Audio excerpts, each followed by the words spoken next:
Hubungan antara Serbia dan Albania telah mengalami pasang surut sejak sebelum abad ke-19.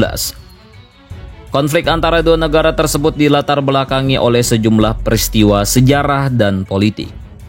Selain terjadi diskriminasi etnis dan agama oleh kedua belah pihak, konflik Serbia-Albania terus memanas selama Perang Balkan Pertama, Perang Dunia, dan puncaknya pada Perang Kosovo.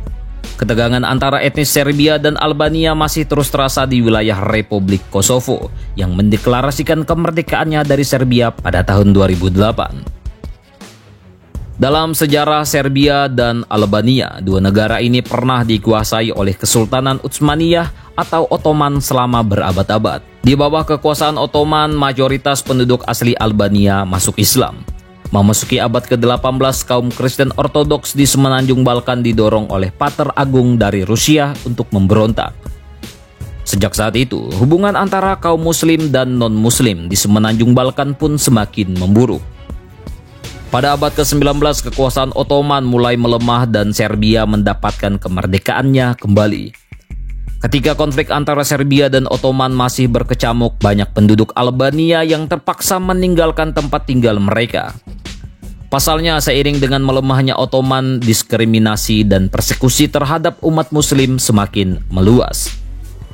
Sebagian besar pengungsi Albania kemudian dimukimkan kembali di Kosovo. Dalam perkembangannya, mereka terlibat konflik yang didasari oleh dendam dengan orang-orang Serbia yang lebih dahulu mendiami wilayah itu. Perselisihan antara pendatang Albania dan penduduk Serbia pun meluas menjadi konflik nasional setelah Liga Albania mengklaim Kosovo sebagai wilayahnya. Memasuki abad ke-20, populasi etnis Albania di Kosovo semakin meningkat, sedangkan etnis Serbia semakin menurun. Pada tahun 1912, Albania resmi memerdekakan diri dari Kesultanan Utsmaniyah yang semakin melemah. Di saat yang sama, terjadilah Perang Balkan Pertama yang melibatkan Serbia, Montenegro, Yunani, dan Bulgaria melawan Ottoman. Dalam perang ini, salah satu tujuan strategis dari politik Serbia adalah untuk memperoleh jalur ke Laut Adriatik supaya dapat berbagi perbatasan dengan sekutunya Yunani.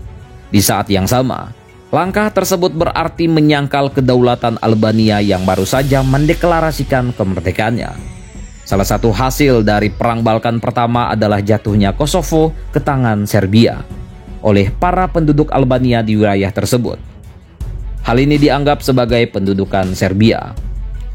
Ketegangan antara Serbia dan Albania pun terus berlanjut dan memanas sepanjang Perang Dunia Pertama hingga Perang Dunia Kedua. Pada tahun 1945, Serbia, Slovenia, Makedonia, Kroasia, Bosnia, dan Montenegro bergabung dengan Republik Federal Sosialis Yugoslavia yang diperintah oleh Josip Broz Tito. Oleh Josip Broz Tito, Kosovo kemudian diberi keistimewaan sebagai daerah otonom tetapi masih menjadi bagian Serbia. Kebijakan tersebut membuat kekuatan Serbia atas Kosovo melemah.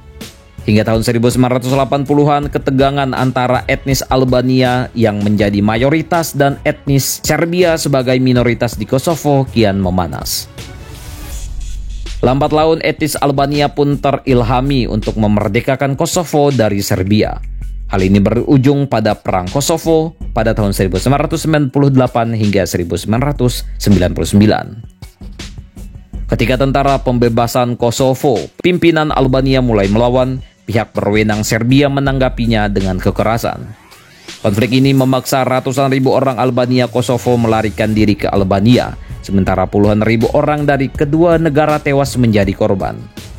Perseteruan sengit antara Serbia dan etnis Albania akhirnya dapat diredam setelah NATO dan PBB turun tangan. Akan tetapi, konflik kembali memanas saat Kosovo mendeklarasikan kemerdekaannya secara sepihak pada 17 Februari 2008. Meski Mahkamah Internasional menyatakan bahwa deklarasi kemerdekaan Kosovo tidak melanggar hukum-hukum internasional, tetapi Serbia masih menolak keputusan tersebut. Pada tahun 2013, pemerintah Serbia dan Kosovo berupaya menyelesaikan sengketa dan menandatangani Brussels Agreement. Meski kesepakatan tersebut tidak sepenuhnya mengakhiri ketegangan di antara kedua belah pihak, secara umum situasi politik dan keamanan di Kosovo terbilang cukup stabil. Tentang ini bagaimana menurut kalian, coy?